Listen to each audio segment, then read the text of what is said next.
자, 오늘 사도 바울이 지난번에 예루살렘에서 유대인들에게 붙잡혀서 죽을 뻔한 가운데서 이제 천부장이 사도 바울을 건져냈죠. 건져내서 영내로 데리고 들어갔는데 이제 거기에서 이제 사도 바울이 자기 변명하는 이러한 내용들을 살펴봤어요. 자, 그런 가운데서 유대인들이 또 들어서 없애버리자, 죽여버리자 이렇게 들고 일어난 가운데서 천부장이 이제 사도 바울을 이제 보호해주는 가운데 이제 사도 바울이 이제 여기서 예루살렘 공회 앞에 서게 되는 내용이 이제 오늘 우리가 읽은 본문 내용들입니다.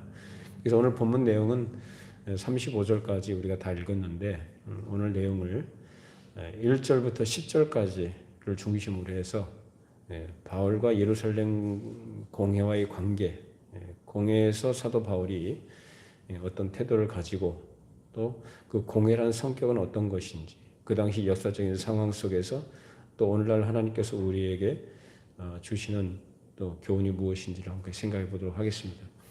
그래서 오늘 본문 내용은 23장은 크게 나눠보면 5부분으로 이렇게 나눌 수가 있습니다. 앞서 우리가 먼저 읽었던 1절부터 10절까지의 내용이 이제 공회 앞에 서게 된 사도 바울에 대한 내용이고, 둘째는 이제 11절에 주님께서 바울 곁에 오셔서 바울을 위로하시고 격려하시는 내용입니다. 그래서 이 11절 말씀을 보면은 다시 보시면은 뭐라고 하셨어요? 그날 밤에 주께서 바울 곁에 서서 이르시되 담대하라, 내가 예루살렘에서 나의 일을 증언한 것 같이 로마에서도 증언하여야 하리라. 이 말씀을 보면은 사도 바울이 예루살렘에 그토록 가기를 원했던 그 마음의 소원이, 사도 바울은 그것이 예루살렘 유대인들에 대한 자기 동족에 대한 어떤 빚진 마음, 이런 부채의식을 갖고 그들에게 예수 그리스도의 복음을 증거하기 위해서 그 참빛이 이것이다라는 것을 보여주기 위해서 그렇게 가기를 열망했었던 것으로 우리는 생각을 했죠. 사도 바울이 그런 열망을 갖고 있었던 거죠. 그만큼 자기 동족에 대해 애틋한 그런 마음이 있고 사랑하는 마음이 있었던 거예요. 그 영혼을 위해서. 자, 그런데 크게 보면은 사도 바울이 그런 마음을 갖도록, 그 마음의 소원을 갖도록 하신 분이 누구신가라는 부분이 오늘 11절의 말씀에 나온 거예요. 누가 갖도록 하신 거예요? 그렇죠. 하나님께서 갖게 하신 거예요. 결국 하나님의 계획 속에서 사도 바울이 그런 마음의 소원을 가졌게 된 것이고, 그 소원을 가지고 예루살렘에 올라와서 결국은 자기 동족들에게 예수 그리스도의 복음을 전하고 자기 사실을 증거하고 자기 경험을 얘기해 줬는데, 결국은 그것 때문에 또 사람들에게 배척을 받고 위험에 처하게 된 거죠. 자, 근데 이 모든 과정들이 하나님께서 예비하신 계획 가운데 있었던 과정들이었다. 결국은 예루살렘에 가기를 원했지만 하나님의 계획은 어디 있던 거예요? 예루살렘이 최종 목적지가 아니고 어디요? 로마예요. 네가 예루살렘에서 증언한 것 같이 로마에 가서도 증언하여야 하리라. 결국 하나님께서는 이 로마를 바울을 보내셔가지고 거기에서 하나님 나라의 거룩한 계획, 원대한 계획의 어떤 굉장히 중요한 분기점에 그런 중요한 역할을 하도록 하시는 것이 하나님의 계획이었던 것이죠. 자, 그래서 11절이 바로 그 내용이고, 셋째는 이제 사도 바울을 죽이려고 하는 내용이 12절부터 15절까지 그 음모에 관한 내용이 기록이 되어 있고, 그 다음 네 번째는 바울의 생질이 그러한 음모를 영내에 있는 바울에게 알려서 이제 바울이 또 그것을 이제 결국은 이제 천부장에게 그 소식을 알리도록 하는 내용이 16절에서 22절까지고, 그리고 마지막 다섯 번째로 바울을 이제 가이사르로 호송해 가는 거예요. 결국 이제 로마로 가는 길입니다. 이제 그것이 여정이 시작이 되는 거예요. 그것이 23절에서 25절까지 내용인데, 이 마지막 부분에는 특별히 이 글라디오 루시아라는 이 천부장이 그 당시 벨릭스 총독에게 보내는 공적 편지가 기록이 돼 있습니다. 자, 오늘 읽은 본문 가운데서 중심으로 우리가 생각해볼 10절까지 내용을 이제 살펴볼 텐데, 자, 앞서서 22장 30절 말씀을 같이 먼저 읽어보십시다. 이튿날 천부장은 유대인들이 무슨 일로 그를 고발하는지 진상을 알고자 하여 그 결박을 풀고 명하여 제사장들과 온 공회를 모으고 바울을 데리고 내려가서 그들 앞에 세우니라. 자, 이 사람이 공회를 소집을 했어요. 천부장이 공회 앞에 데려갔어요. 데려가가지고 이런 소동이 무엇인지 그 이유가 뭐냐 그걸 좀 알고자 했는데, 여기서 말하는 공회는 여러분이 아시는 대로 산헤드린이라는 공회입니다. 이 산헤드린은 그 당시에 유대인들, 즉 이스라엘의 최고 법적 기관이에요. 우리식으로 얘기하자면 대법원격의 최고 권위 있는 법적 기관이 바로 산헤드린입니다. 그 공회 앞에 서게 된 바울이 자기에게 뭘 일일이 묻고 신문하고 그러기 전에 아예 자기가 먼저 이야기를 시작하게 되는데, 이야기를 시작하기 전에 바울이 온 공회를 주목해서 봤다라고 해요. 그 주목해서 봤는데 여기는 무슨 의미가 있을까? 사도 바울이 좀 눈이 안 좋죠. 다메섹 도상에서 큰 빛을 본 이후로 이제 학자들이 얘기는 사도 바울이 안질이 있었을 것이다. 이게 눈병이요. 그런 것이 있어서 눈이 상당히 많이 안 좋았을 것이다라는 말이 설득력이 있는 것은 바울이 자기가 어떤 서신을 쓰거나 편지를 쓸 때 주로 이 디모데에게 대피를 시켰거든요. 그만큼 눈이 안 좋았던 거예요. 자, 그래서 그 안 좋은 눈을 가지고 온 공회를 주목하게 봤다라는 것은 그 무슨 목적이 있기 때문에 봤을 거라 그 말이죠. 그냥 본 게 아니고. 그러니까 뚜렷하게 자세히 살펴보는 거죠. 그것은 사람들의 얼굴 표정과 어떤 그들의 분위기, 어떤 그 사람들이 무슨 생각을 하고 있는지, 자기들 어떻게 태도를 갖고 있는지 이런 것들을 파악해 보기 위해서 아마 이렇게 천천히 이렇게 둘러보면서 이렇게 주목해서 봤을 거예요. 자, 그런 가운데서 이제 사도 바울이 생각했던 것들은 이전에 자기가 스데반을 앞장서서 쳐 죽일 때에 같이 함께 있었던 그런 동료들이 그 산헤드린 공회에 아마 여럿이 있었을 것이라고 생각이 돼요. 그렇지 않겠습니까? 그 사람들이 뭐 몇 년 하고 끝나는 직이 아니기 때문에 평생직이거든요. 그러니까 이전에 바울도 그러한 무리 가운데 있었던 사람이잖아요. 바리새인. 그렇기 때문에 그 공회에 지금 들어와 있는 사람들 가운데는 예전에 스데반을 죽일 때에 같이 함께 있었던 동료들이 꽤 있었을 것이다 그 말입니다. 자, 사도행전 23장 1절로 2절 말씀 읽어보시죠. 바울이 공회를 주목하여 이르되 여러분 형제들아 오늘까지 나는 범사의 양심을 따라 하나님을 섬겼노라 하거늘 대제사장 하나니아가 바울 곁에 서 있는 사람들의 그 입을 치라 명하니.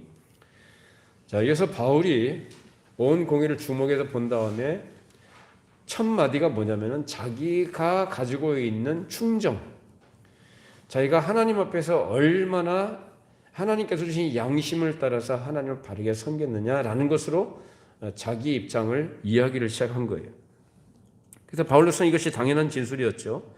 그래서 이런 자기의 진실성과 또 진정성에 대해서 공회원들이 적어도 자기의 그러한 태도에 대해서는 공감해 주기를 바랬을 텐데 그 사람들이 이것을 이해하고 이해하지 못하고는 인식의 문제니까 둘째로 치고 자기가 가지고 있는 그 진실한 태도에 대해서만큼은 그래도 그들이 진실하게 대해 주기를 기다렸지만 이러한 태도에 대해서 이런 바울의 태도에서 의장이라고 하는 사람이 산헤드린의 의장이에요. 그 사람이 대제사장. 그 사람이 어떻게 나와요? 그 입을 쳐라. 무슨 말입니까? 여기 법정 아닙니까? 어떻게 법도 질서도 어떤 증거도 그런 것도 없이 어떻게 폭력을 이렇게 휘두를 수가 있어요? 이 법정이거든요. 이건 일반 군중의 모임이 아니라 최고 법정인데 거기에서 그놈 입을 치라. 마치 이 폭력배들이 어떤 사람을 한 사람을 그냥 법 없이 이렇게 다루는 것처럼 그렇게 다룬 것입니다. 그래서 이런 아나니아라는 사람이 그런 폭도와 같은 자인데 이것만 봐도 그 당시에 공회의 성격이 어떤 것인지를 우리가 알 수가 있는 거예요. 그러니까 오늘 우리는 이거 본문 읽고 이런 일이 있었다 이렇게 단순하게 겉으로 드러나 있는 사건만 내용 파악으로 끝날 게 아니라 그런 성격들이 어떤 것이었는지 그 당시 사회적인 배경들, 그 사회 분위기, 그 사회의 성격이 어떤 것이 우리가 볼 수 있어야 된다는 거죠. 우리나라 같은 경우도 보세요. 법원 그러면 우리나라 사람들이 적어도 법원에 대해서는 그래도 신뢰를 하죠. 법적 판결에 대해서 우리가 그 권위를 인정을 하고 그 결과에 대해서 승복을 하지 않습니까? 그만큼 신뢰가 있기 때문에 그런 거거든요. 그것은 곧 뭐냐면 이 사회가 법치 사회다라는 얘기예요. 근데 지금 이 법정이라는 이 공회라는 곳에서 사도 바울 이 사람 무슨 뭐 증거도 없이 그냥 여름머리에 의해서 그냥 붙잡혀온 사람을 갖다가 그 입을 치라고 그냥 하는 거거든요. 이런 것은 무슨 권위가 있고 무슨 존엄성이 있겠습니까? 여기에 등장하는 사람이 아나니아라는 사람은 대제사장입니다. 그 당시에. 공회의장이에요. 근데 그 당시 대제사장이라는 것이 유대 종교에, 그래서 율법에 따라서 그 혈통을 따라서 대제사장이 생긴 게 아니라 로마가 정복한 이후부터는 이 로마가 임명을 해요. 어떤 사람을 임명을 할까요? 로마가 좀 식민 지배를 하고 있지 않습니까? 그러면 자기가 지배를 하고 있는 그런 나라나 그 민족에 대해서 어떤 통치를 하거나 어떤 질서를 잡거나 아니면 그 나라에 있는 어떤 것들을 착취하기 위해서 용이한 인물, 그런 정책을 시행을 하고 협력을 할 만한 인물을 세우려고 하겠죠. 그러니까 이 대제사장이라는 직분은 단순하게 제사를 드리고 끝나는 그런 일이 아니라 사실상 최고 권력자예요. 그러니까 종교와 이 정치가 결합이 되어 있는 그런 사회에서는 최고 권력자였기 때문에 이 자리를 탐내는 사람들이 많았을까요? 적었을까요? 당연히 많죠. 그러니까 그런 사람들 중에서 이제 로마 당국은 이제 뭘 받느냐? 돈을 받는 거예요. 돈을 받고 뇌물을 받고 자기 눈에 자기 입맛에 맞는 사람을 세우는 거죠. 그 사람이 누구였냐? 이전에 대제사장 안나스와 가야바. 이 사람들이 바로 그러한 사람들이었었어요. 돈을 주고 대제사장직을 산 거죠. 그냥 깡패 같은 사람들. 이전에 우리가 살펴봤었죠. 이 사람들이 어떤 사람들인지. 아주 족벌 체제예요. 예루살렘 성전에 제사 드리는 그 물건을 갖다가 짐승 같은 것도 다 무슨 뭐 지점 내듯이 다 내가지고 수수료 받고 그 장사하는, 그래서 장사하는 소굴로 만든 사람들이 누구냐? 바로 이 대제사장과 그 무리들입니다. 이런 사람들이. 그래서 이런 사람이 대제사장이 돼가지고 바울이 입을 치라고 한 겁니다. 이때 바울이 이 대제사장의 무법한 일에 대해서 마음에 얼마나 화가 났겠어요. 이게 정상적인 법정이면 법대로 사람을 심리하고 율법을 가지고 사람을 평가를 해야 되는데 그렇게 하지 않고 다짜고짜 폭력을 행사하는 이런 문제에 대해서 사도 바울이 항의를 한 거죠. 그 뒤로 이제 몇 구절이 이제 옥신각신하는 내용이에요. 그 당시 유대 종교라는 것이 그 정도였다. 가장 비천하고 폭력적인 깡패의 대장 같은 자가 돈을 들여서 권력자에게 붙어서 뇌물 주고 높은 자리 얻고 권력을 휘두르는 그런 종교의 수장, 그 이름이 대제사장이었다. 그리고 그 대제사장이 이젠 하나님의 종이다라고 해서 이제 그 주변에 있는 사람들은 어떻게 하느냐? 그 사람이 과거에 어떤 사람이었는지 뭐 이제 돈 들여서 어쨌든 대제사장의 직을 가지고 있고 그 자리를 차지하고 있기 때문에 하나님의 대제사장이라는 수식어를 붙여가지고 이젠 그 사람을 갖다가 신격화하는 거죠. 주변에 있는 사람들이 다 그런 사람들이에요. 그래서 소위 공회라고 하는 이스라엘 최고 법원에서 나온 말, 이 사람들이 뭐냐? 하나님의 대제사장. 그러니까 하나님의 대제사장을 함부로 네가 비방을 하느냐라고 이렇게 말하는 거예요. 그런 걸 보면서 이것이 얼마나 괴상한 세상이었을까 그 당시에. 그럼 법원이 그 정도였고 공회라는 것이 그거였고 지도자들이 그런 정도라고 한다면 그 밑에 있는 거기서 생활하고 있는 살아가고 있는 백성들의 상태는 어땠을까? 정상적이었을까요? 정상적. 우리나라 같은 경우도 그래요. 세우신 대통령이나 이 정부가 정말 정상적이고 또 상식적으로 국민들의 마음을 편안하게 해주면, 편안하게 해준다는 건 뭐냐면 법치예요, 법치.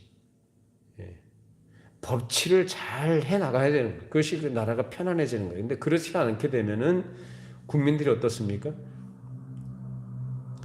불만들이 막 많이 쌓이죠. 분노가 막 쌓이는 거예요. 그러면서 정부를 인정하지 않으려고 그러죠. 그 권위를 인정하지 않으려고 그래요. 똑같습니다. 어느 시대나 이 상태, 이 세상에도 이 당시에도 마찬가지였어요.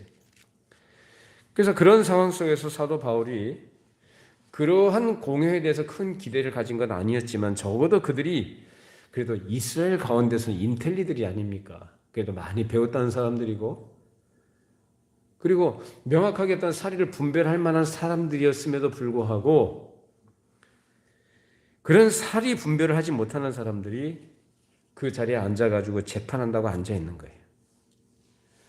사도 바울도 예전에는 그런 자리에 같이 있었던 사람이었습니다. 그래도 이 정도 사람들은 아니었죠. 적어도 이 사람은 하나님에 대한 어떤 열심 그리고 중심의 진정성이 있었던 사람이었고 아주 명석한 사람이었거든요. 우리 역사를 통해서 두 개의 분명한 대조를 볼 수 있는데 사도 바울이라는 사람은 이 사람은 어떤 개인의 생활로 끝나는 사람이 아닙니다. 전인류 역사의 큰 전환점을 일으키는 큰 역사적인 어떤 원인에 있어서 어떤 중심점에 있었던 사람. 예를 들어서 사도 바울이 그가 하는 말이든지 어떤 전도 여행을 하면서 경험했던 일들이든지 어떤 박해를 받았던 일들이든지 이 모든 일들이 그저 바울이라는 자연인의 어떤 역사로 끝난 게 아니고 그것은 하나님께서 이루어 가시는 큰 역사의 흐름 속에서 굉장히 중요한 어떤 전환점이 되는 그런 일에 쓰임받는 그런 인생으로 살았던 것입니다. 그래서 하나님이 그를 종으로 쓰셔서 이 세상의 기독교라는 우리가 지금 믿고 있는 이런 신앙생활하는 기독교라는 체계적인 종교 하나를 전파하는 것이 전부가 아니고 전 인류에게 즉 하나님의 거룩한 말씀을 전달하고 참빛은 이것이다 라고 전해주는 큰 일을 하도록 하신 거예요. 그리고 그때부터 지금까지 2000년 역사를 통해서 그 놀라운 빛이 비추어진 그것으로 인해서 우리 이 세상에 온 이 세계사, 즉 인류의 역사라는 것이 아주 그 이후로 독특한 성격을 띠고 지금까지 발전해 온 것이거든요. 사실 우리 인류의 역사, 우리 세계사 얘기하자면 기독교를 빼고는 얘기가 안 됩니다. 그만큼 굉장히 지대한 영향을 끼치고 있는 것이 우리 기독교라는 것입니다. 이런 인류의 역사가 그리고 단순히 사람들끼리 지지고 볶고하는 그런 싸움의 이야기가 아니라 이 역사의 성격을 강력하게 밀고 나가는 공중 권세 잡은 마귀가 큰 세력으로 움직이고 있고 또 하나님의 나라도 이 인류 역사 위에 능력적인 사실과 영광으로 함께 전진해 나가면서 이러한 역사를 만들어 나가고 있다는 것을 우리가 알아야 된다는 거예요. 이것이 바로 우리가 가져야 될 기독교적 역사관이에요. 그러니까 단순하게 우리 사도 바울이 어떤 이 일들, 어떤 사건에 초점을 맞춰서 그런 일이 있었구나라는 것을 볼 게 아니라 이렇게 크게 좀 생각해 볼 수 있어야 된다는 겁니다. 이런 하나님 나라의 실체와 능력이 역사 속에 나타나고 있는데 그래서 제1세기의 그 초창기 시절에는 누가 그 중심 인물로 쓰인 거예요? 바울이에요. 이 바울이라는 사람을 하나님께서 선택하시고 그를 불러내셔서 그 계획 속에서 그렇게 쓰신 겁니다. 그래서 유럽의 교회를 세워서 복음이 퍼져나가면서 이제 거기서부터 거룩한 교리가 계속해서 발전해 나가게 돼요. 그래서 유럽의 최초의 교회를 세워졌던 교회가 어떤 교회예요? 빌립보 교회예요. 예. 루디아를 통해서 하나님께서 그렇게 바울과 함께 일하도록 하셔서 세운 교회가 빌립보 교회예요. 거기서부터 이제 계속해서 교회와 복음이 이제 확장돼 나가면서 교리가 발전해 나간 것입니다. 이런 소위 기독교 신학 체계와 진리의 체계 그리고 이런 것들을 가장 강력하고 명확하게 세우고 표현한 사람이 바울입니다. 그래서 바울이 고린도에서 쓴 로마서, 그 로마서가 우리 기독교 신학의 아주 중요한 중심 뼈대입니다. 자, 그런데 그가 살아온 이스라엘 역사라는 것이 단순히 외부에서 핍박받고 암울한 그러한 상황만 있었던 것이 아니라 문제는 그 내부에도 이 어두움의 문제들이 굉장히 짙게 배어 있었다는 것입니다. 그래서 나중에는 민족 자체가 하나의 중요한 능력 체계로 존재하지 못하고 완전히 절단나가지고 멸망해서 흩어져 버리고 말게 되죠. 주후 70년 그 무서운 대환란과 로마의 지도장군에 의해서 예루살렘 성전이 완전히 무너져 버리고 그 민족들이 다 흩어져 버리게 됩니다. 이런 사실들을 당시의 종교적인 움직임이나 그들이 가지고 있는 사회생활 전체에서 우리가 볼 수 있는데, 그 대표적으로 볼 수 있는 것이 오늘 이 공회의 모습이에요. 그러니까 나라가 망하려면 그 특징들, 그 징조들이 보입니다. 그 버팀목이 돼야 될 어떤 보루 역할을 해야 될 것들이, 해야 될 그런 기관이나 그런 성격의 어떤 존재가 어떻게 되어 있냐? 극도로 부패하고 타락해 버린다라는. 그러니까 지금 이스라엘이라는 나라는 지금 망해가고 있는 중이에요. 망해가고 있어요. 법이 제대로 질서 있게 움직이는 게 아니라 오히려 의장행에서 폭력이 튀어나온 걸 우리가 보게 된 겁니다. 또 주위에 있는 사람들에게서는 하나님이 신성하다는 사실을 빙자해서 하나님의 이름으로 자기들의 죄악을 정당화하는 그런 괴상한 모습을 드러낸 것입니다. 거기에 그런 법원이 있고 바울이 있습니다. 어둠이 빛을 심판한답시고 앉아 있는 거예요. 이런 웃지 못할 일이 역사 안에 또 발생하는데, 이런 안매한 자들과 우둔하고 괴상한 형태들이 일어나서 참되고 온전하며 아름다운 것들을 정죄하고 재판하고 박해하는 일들, 기가 막히는 일들, 정말로 웃기지도 않는 일들이 이후의 역사에도 많이 일어나게 됐죠. 그리고 이 법원은 바울 이전에 누구를 정죄했던 법원이에요?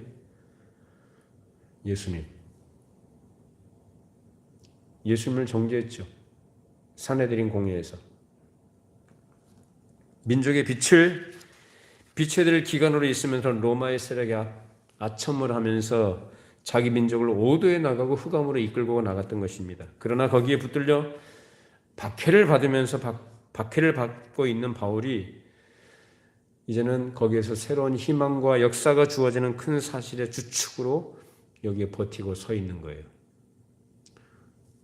지금 이 법원은 바울과 관련해서 판단해야 될 문제에 대한 판단의 척도나 기능을 전혀 못 가지고 있습니다. 이 문제가 자기들에게 있어서 너무나 감당할 수 없는 어림없는 일인데도 재판을 하는 법원이라는 형식을 취하고 앉아있는 그런 이상한 모습을 갖고 있는 거죠. 그래서 이런 가운데서 바울은 이미 공회원들이나 그 전체의 분위기를 이미 재빨리 파악을 했어요. 그 공회라는 곳에서 이 사실을 정당하게 차례차례 진술할 여유도 없고, 그들은 또 그것을 공정하게 받아들일 마음에 여유도 없는 사람들이라는 것을 바울은 파악을 한 것입니다. 자기가 갖고 있는 문제가 아니지만 그들이 볼 때 문제죠. 즉 바울과 관련된 문제에 대해서 이들이 판단할 만한 통일된 어떤 기준도 없어요. 왜 통일된 기준이 없느냐? 어떤 것을 판단하기 위해서는 일관된 기준과 통일된 원칙이 있어야 될 거 아니에요. 그런데 그게 없다 이 말이에요. 근데 이 사람들이 보는 바울이 문제가 있는 게 아니라 이 사람들이 볼 때 바울이 갖고 있는 문제는 어떤 문제였습니까? 바울이 무슨 죄를 지었어요? 무슨 악행을 저질렀어요? 그렇다면은 간단하게 파악이 되고 판단할 수가 있는 거예요. 통일된 기준을 가지고. 근데 바울이 갖고 있는 문제, 이들이 볼 때 문제는 어떤 거예요? 율법을 어긴 문제도 아니고 어떤 범죄를 저지른 내용도 아니에요. 무슨 문제죠? 죽은 자의 소망, 곧 부활에 관한 문제거든요. 그렇기 때문에 여기에서 이들이 판단할 수 있는 능력이 없다는 얘기는 무슨 얘기냐면은, 이 사람들 걸 믿는 사람들이에요. 대표적으로 사두개인이라는 사람들과 안 믿는 사람들이거든요. 어떻게 판단을 해요? 안 믿는데, 인정하지 않는데.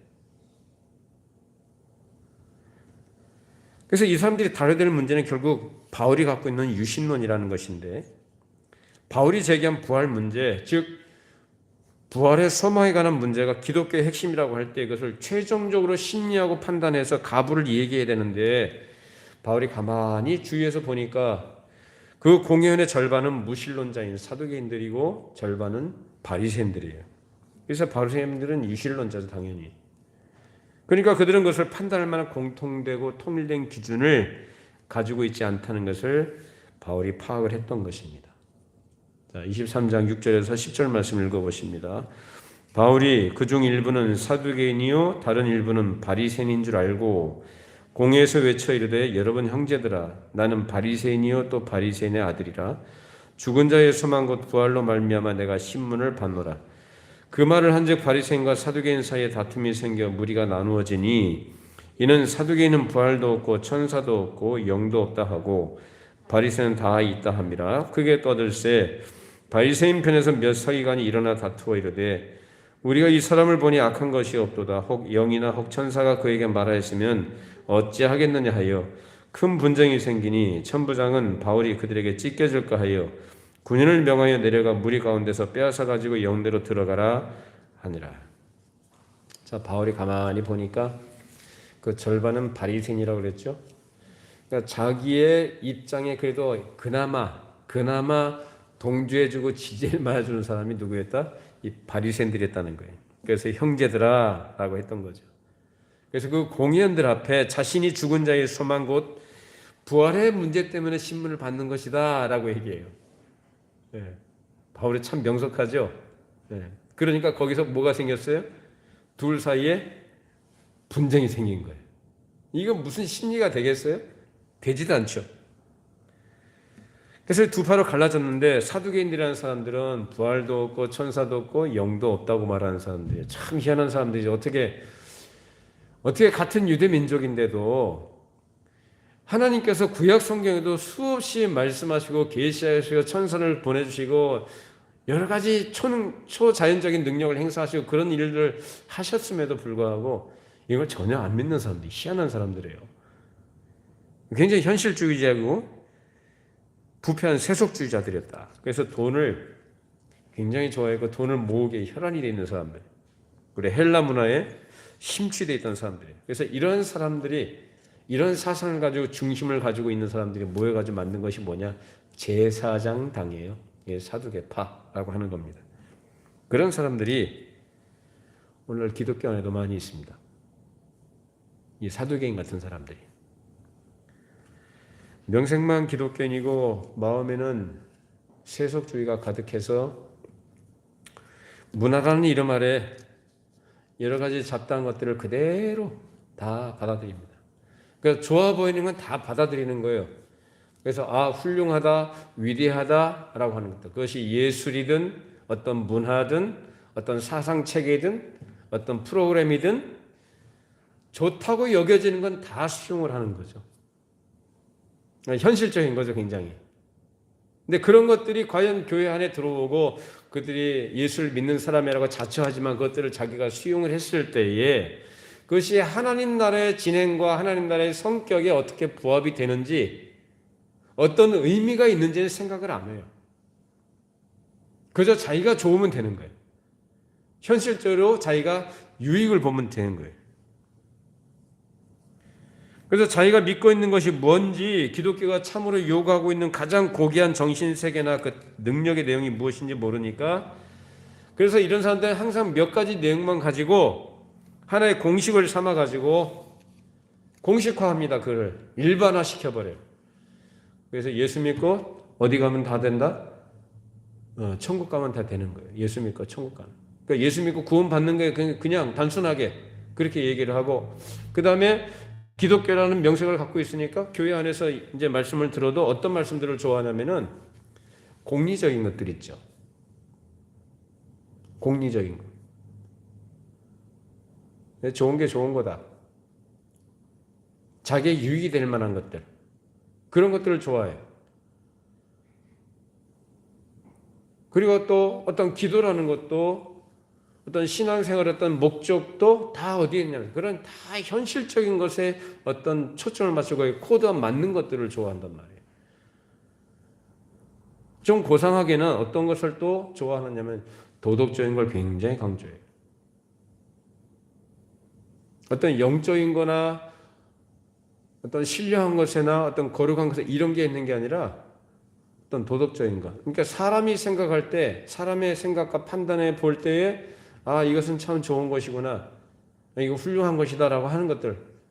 그래서 성경에서 그런 것들을 갖다 뽑아내서 그런 걸 갖다 이제 얘기하고 좋아하는 거죠. 그 사람들이 제일 좋아하는 게 산상수훈이에요. 산상수훈이 나쁘다는 게 아니에요. 절대 그게 아니라 그래서 불신자도 좋아하는 게 산상수훈이라고 하잖아요. 굉장히 얼마나 고상합니까? 도덕적이고 정신적이고.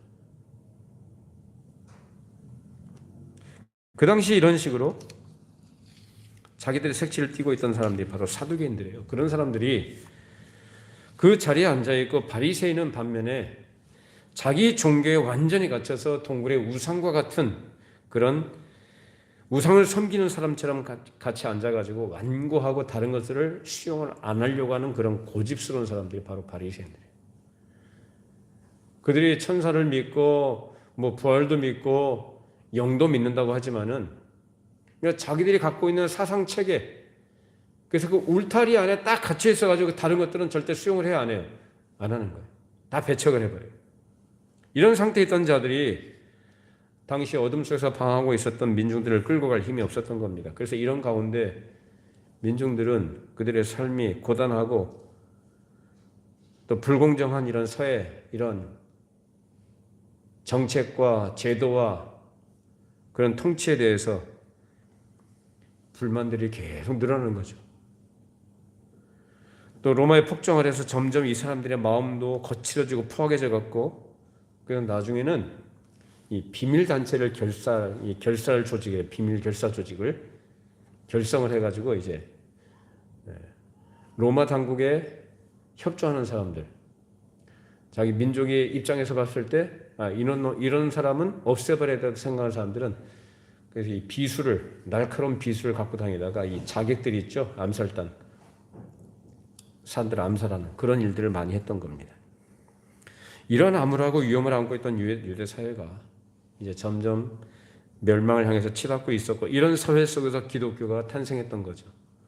그리고 기독교가 탄생했다는 것은 교회의 시작이었는데, 그 교회는 당시 이러한 암울한 사회 속에서, 어둠 속에서 민족의 멸망을 해가는 그러한 과정 속에서 그 끝자락에서 교회가 탄생을 했고, 그리고 현실적인 또 문제는 로마의 폭정 아래에서 교회가 시작이 됐다는 거예요. 그런데 교회는 그 자체 안에 해결해야 될 문제가 또 있었습니다. 그것은 곧 유대주의화하려는 유대인 그리스도인들이에요. 이 문제는 우리가 앞서서 살펴봤었죠. 율법을 지켜야 된다고 얘기했던 이 사람들.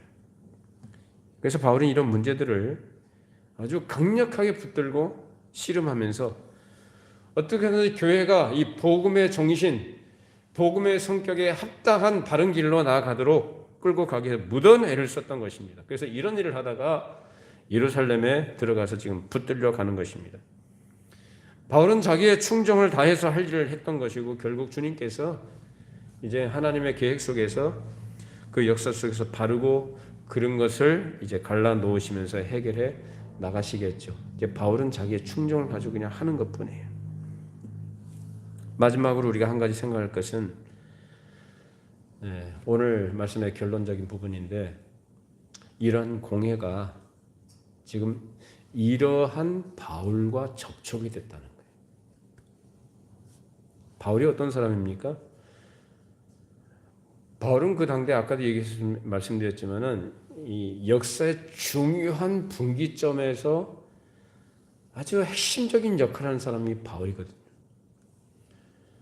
복음이 무엇인지를 명확하게 알고 하나님의 계시를, 주님으로부터 계시를 받고 그 복음에 충실한, 그래서 사람들에게 빛이 무엇인지를 보여주고 알려줄 만한 그런 위치와 그 역할을 하는 사람이 바울이거든요. 굉장히 탁월하고, 그러니까 하나님께서 쓰신 굉장히 중요한 그런 도구 노릇을 했던 것이죠. 이처럼 바울은 어디를 가든지 누구를 만나든지 그런 충만한 계시와 거룩한 사상 가운데 있고, 또 하나님께서 쓰시는 그 거룩한 성령의 충만한 능력 가운데 있었던 사람이었습니다. 그래서 이 바울에게서는 항상 물 흐르듯이 충만한 계시가 하나님의 은혜 가운데서 기독교의 교리 체계를 세웠고, 이 사람으로 인해서 큰 사상의 기초가 마련이 된 것입니다. 그렇게 성령 충만한 인물과 접촉한다는 것이 얼마나 좋고 얼마나 큰 기회가 될까요? 이것은 마치 우리 주님께서 이 땅에 빛으로 임하셨을 때, 그러니까 주님께서 오셨으니까 그 빛으로 가기만 하면 사람이 빛을 얻고 생명을 얻고, 영광에 참여할 수 있게 되는 그런 것이었지만 사람들이 그 당시에 빛보다 어둠을 더 좋아했다 그래요. 그러니까 예수님을 배척해 버린 거예요. 마찬가지로 사도 바울이 그들 가운데 갔지만 그렇게 접촉하고 있으면서도 그 빛을 애써 외면하는 것이 마치 예수님을 배척한 것과 똑같이 이런 반응을 나타내는 것입니다. 만일 이 사람들이 빛이 있는 바울을 맞아들였더라면 예수 그리스도의 큰 빛을 전달을 받았을 것이고 공회는 오히려 바울을 재판한답시고 앉아 있으면서 구원받을 수 있는 큰 기회를 그냥 흘려보내고 말았던 것입니다. 그러니까 구원이 바로 앞에 있는데도 불구하고 그걸 안 받아요. 기회를 놓쳐버린 거죠. 바리새인들은 바울이 부활의 소망에 대해서 얘기할 때에 바울이 말하는 그 부활과 그 소망의 내용이 무엇인지 좀 더 배웠다고 한다면 그것을 좀 더 듣고자 했고 그것을 깨달았다고 한다면 그래서 하나님께서 그것을 기회로 주셨을 때 그것을 마음으로 받고 믿었더라면 많은 사람들이 거기에서 구원에 참여하게 되었을 것입니다만 그 당시 공회의 분위기는 전혀 그것을 받을 그러한 준비가 안 돼 있습니다. 그냥 흘려보내는 거죠. 물론 나중에 기록을 보면 많은 제사장들이나 이런 바리새인들이 예수를 믿는 신자가 되었다는 기록은 있습니다. 그러나 이 당시에는 분위기상 아니었어요. 예수님께서 어두운 세상의 빛을 가지고 오신 것처럼 이제 바울이 예수님의 뒤를 이어서 그 어둠 속에 빛을 가지고 왔지만 그 사람들은 그 빛을 푸대접했습니다. 박대를 한 것이죠. 그러면 언제까지나 이 복음의 빛이 푸대접을 받고 있느냐? 그 푸대접을 받는 기간이 정해져 있죠. 언제까지 하나님께서 그 사람을 쓰시는 기간 동안만큼. 그냥 항상 언제까지나 항구적으로 복음이 푸대접만 받고 있지는 않습니다. 하나님께서 그 사람을 데려가시면 그 기회는 끝나는 거예요. 하나님께서 오늘도 우리들에게 여러 기회를 주십니다. 저나 여러분들에게 기회를 주셔서 복음을 전할 수 있는 기회와 복음을 접할 수 있는 기회, 또 하나님의 은혜를 받을 수 있는 그런 기회를 주십니다. 이 외에도 많은 사람에게 그런 기회를 주시죠. 자, 그런데 그런 기회를 붙잡고 생명을 얻은 사람들이 있었지만 그렇지 못한 사람들이 오히려 더 많았다는 것이 역사의 기록입니다. 오늘 우리에게 주신 기회는 말씀으로 인해서 생명을 얻을 수 있는 기회요. 또 하나님께서 우리를 밝은 빛으로 더 나아가도록 이끄시는 기회인 줄로 믿으시길 바랍니다. 우리의 마음속에 들이우고 있는 어두움과 우리가 걷어내야 될 부패한 것들과 또 하나님께서 기뻐하시지 않는 것들 말씀의 빛으로 비춰주실 때에 그 빛을 겸손하게 믿음으로 받으시고 하나님께 주신 기회를 통해서 더욱더 풍성한 생명의 길로 그 복과 영광을 누리는 길로 나아가는 우리 모든 성도들 다 되시기를 바랍니다. 기도하시겠습니다. 거룩하신 하나님 아버지, 우리에게 주신 이 말씀으로 우리 어두운 곳을 빛으로 비춰주시고 돌아보게 해주시고 다시금 우리의 마음을 주께로 향하도록 인도해 주심을 감사드립니다. 우리가 무지몽매해서 바울 당시 유대인들과 같이 하나님께 주신 기회를 기울이지 않고 그저 당연한 것처럼 자기 욕심과 자기 욕망을 따라 살아가며 자기 생각과 자기가 알고 있는 것에 갇혀있던 바리새인들처럼 그렇게 살아가고 있던 저들의 모습들을 돌아봅니다.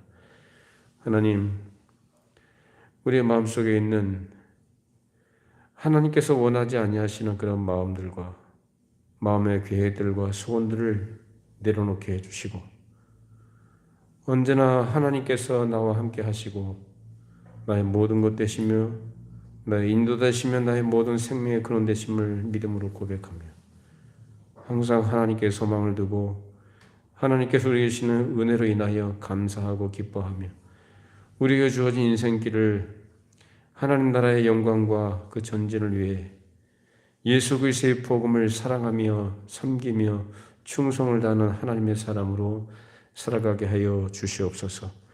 우리 성도들이 날마다 그 믿음이 더 순결해지고 깊어지게 해주시고 하나님 앞에 서는 그날까지 순결하고 충성된 마음으로 올곧은 믿음의 길을 걸어가는 종들이 다 되게 하여 주시옵소서. 하나님의 나라와 우리 하나님께서 우리에게 주신 그 영광의 나라, 우리에게 주실 상급과 약속된 모든 것들을 우리가 소망 가운데 믿음으로 바라며 구하며 나아가게 해주시고 하나님 앞에 충성을 다하는 우리 성도 각 사람들이 되게 하여 주시옵소서. 예수님의 이름으로 기도하옵나이다. 아멘.